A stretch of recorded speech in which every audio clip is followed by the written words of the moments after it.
Not available in all states, not a loan company. Who doesn't love food during this holiday season? Whether you celebrate Christmas, you're celebrating Hanukkah, this time of year revolves around the kitchen, or at least takeout food. Here to join me on the program is Elan Kornblum, the president and publisher of Great Kosher Restaurants magazine and the founder of Great Kosher Foodies, over 25,000 plus member Facebook foodie group. Elan, welcome to the program. Thank you. Thank you, Shalom. Thank you for having me. Absolutely. Well, I can tell from that accent you're a New Yorker, so you certainly know a thing or two about food. Yeah, it's pretty cold here, by the way. So I'm sure it's probably just as cold in Chicago. So we feel your cold. Well, it's the Windy City, but that's as long as you're surrounded by good food, filling up your tummy and good drinks, sure. That's what matters. So let's talk about you first, then let's talk about some food, and we'll talk a little bit about the holidays and what you want our listeners to know about some fantastic choices in the Chicagoland area or beyond if people are traveling for the holiday season. But Elan, you're a foodie, and we'll talk about that term in a moment. You're a foodie. Right. How did you become the restaurant guy?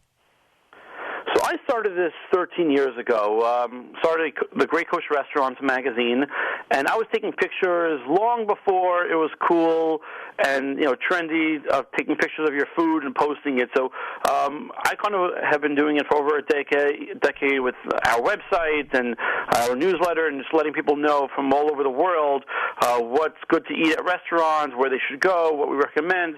So that's kind of how when I started. But the term foodie probably is a little overused. I'll be the first one to admit it. It's a little bit of obviously a marketing angle for us because everyone likes to be called a foodie.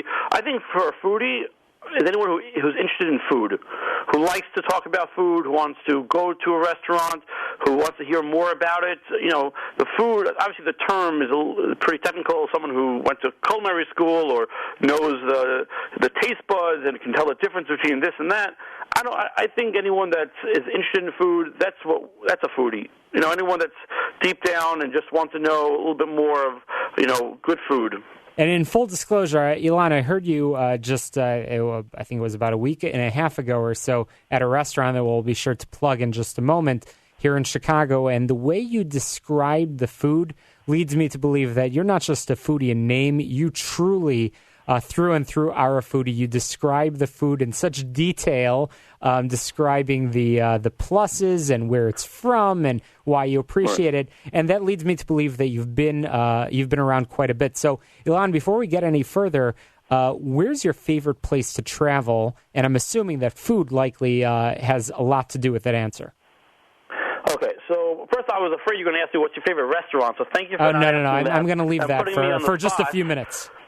Okay. My favorite place to visit. Well, it's funny you asked that because I'm going to Miami on Tuesday for a few days just to kind of give a shot in the arm to that area who's hurt the last several months with a little bit of a scare of Zika. So going there this week, and I'd love to visit Miami. Beautiful weather. The beaches, which I don't get a chance to go to because I'm usually visiting, 60, 70 restaurants when I go. But I think after New York, New York, New Jersey, put it together, I think Miami, the South Florida scene has the most, best restaurants that people can take advantage of, and anywhere from Miami Beach all the way to Boca, especially now. Boca is very, very hot, literally.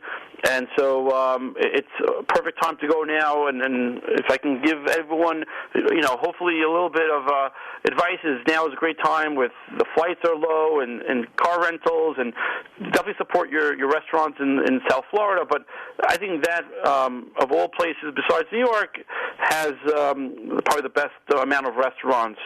That's great advice, and we just talked about it earlier on the program. We talked about supporting small businesses, and I know that sure. Aside for knowing a lot about restaurants yourself, you share that information, and of course, want to make sure that we give our listeners an opportunity to find the Facebook group and the app and the Deal website. And I know that, Elan, you have you provide the ability for restaurants to promote certificates. Tell us a little bit about that, how people can find deals for some of the restaurants that you've enjoyed.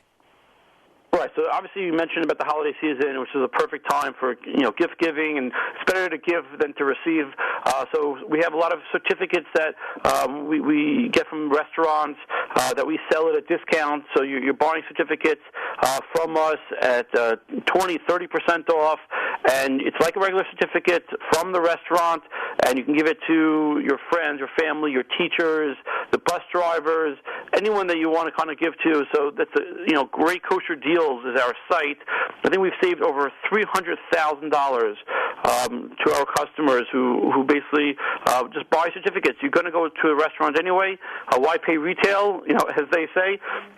So here you could purchase them at a discount, and it gets 90% get emailed to you. We have a lot of Chicago restaurants, obviously. You guys there, so there's a lot of restaurants in Chicago that we have certificates for that we sell at a discount. So certainly check that out at Great Kosher Deals. Great sites. Elan, I want to talk a little bit about trends because I think that like technology and like clothing, food, there are trends as well. I think sushi was one of the big trends just a few years ago. What are you seeing as we close out 2016 and move into 2017?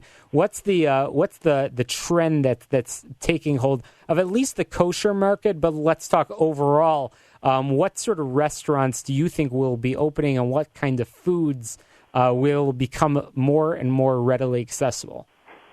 Sure. So just talk about sushi for a second. It's almost not even a trend anymore. It's here to stay. It's been around for thousands of years, and it's amazing how busy at a wedding, at every restaurant, whether it's meat or dairy or small or big, they have a sushi bar. So it's amazing how that has really taken off.